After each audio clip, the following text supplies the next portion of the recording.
So I bought this bypass valve used online, it's Vortec Max Flow Race, and I got it for a decent deal. And of course, previous owner says, yeah, it works perfect, nothing wrong with it, so went ahead and bought it. But want to show you something, and we're going to see if this really works. So what I have here is just a manual brake bleeder, but it pulls down to 30 inches of vacuum. This thing is set to open around 6 inches of vacuum. So I'm just going to manually pump this, and we'll see what it does.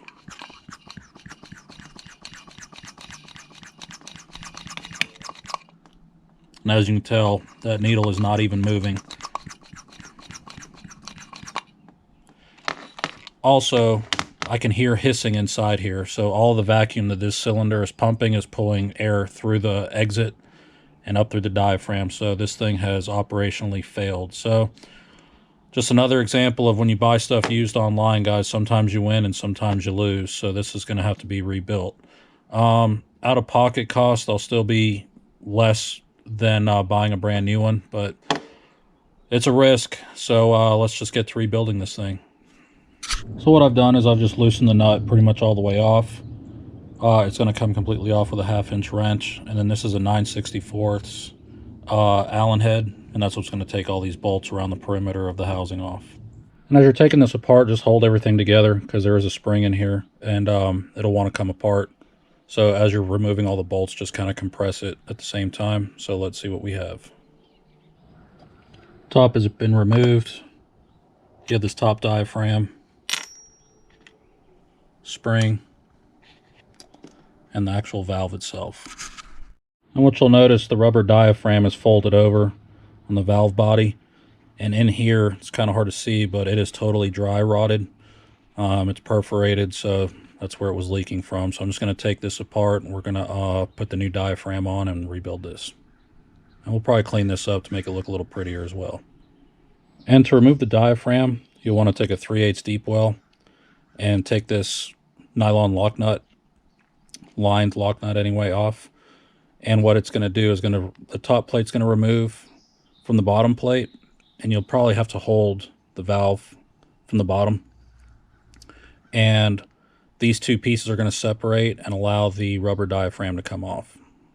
And once it's all apart, you'll have the bottom piece, and you'll see the marking from the previous boot. Diaphragm, just keep that in the same position. And then this cup sits inside the folded boot, and you'll just remove this, and you'll see how the diaphragm is actually folded over. There's the cup and the actual diaphragm itself. And Vortec sells these so you can rebuild them, but I don't know if you can tell, but it is not really in good shape, pretty dry rotted, so not holding vacuum. So we'll go ahead and put the new one on. And here's a new diaphragm from Vortec, and what you're going to want to do is make it look similar to the original. You're going to invert the top cone, and then this cup is going to sit inside. So basically, if I can do this with one hand. So that's what you're going to want to do, is fold this to make it look like this, and then put your cup in, and then reassemble in the inverse that it came apart. All right, guys, got the spring on, and then also have the top clocked with the vacuum port facing the exit port. So what you're going to want to do is just hold it together. You'll see it'll spring together, and make sure that the diaphragm, the sealing ring, is sandwiched in between the black top and the flat base. You'll see there's a groove in this black top where that ring sits. Just make sure it seats in there, and that's pretty much it. And here it is, fully assembled, guys. So the last thing I'm going to do is take the adjuster screw. Obviously it's got one end has the Allen, one end rests on the adjuster plate. I'm just going to run this in. I'm just going to run it in to where it barely touches the plate, and according to Vortec, that's how they come from the factory. And it's just, and you'll feel it, it's just going to rest on there. That's the lowest inches of vacuum that this thing will open at. So I think Vortec says it's 3 inches of vacuum at this setting will open this valve.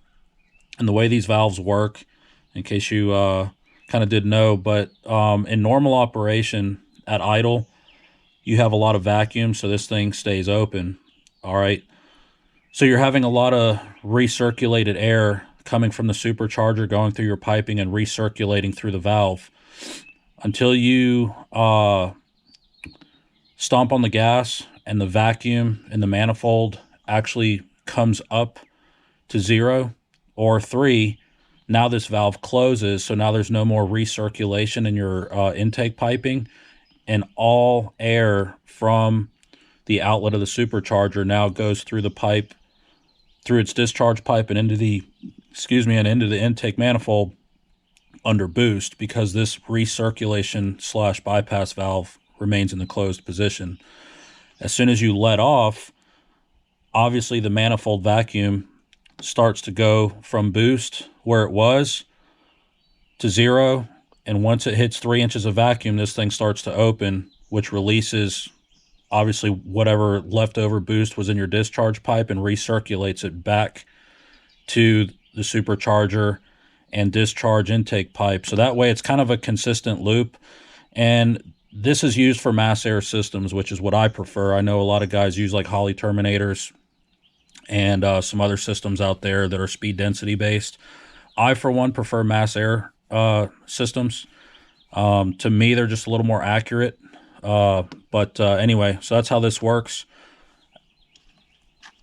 I'm actually just going to run this gasketed washer down, which is what came on it. And I'm going to be gentle. I don't want to tear it up. Just slides down. And then the nut. That's it, guys. So if your bypass valve is not functioning, most likely it's a diaphragm. So good luck out there, and happy hot rodding.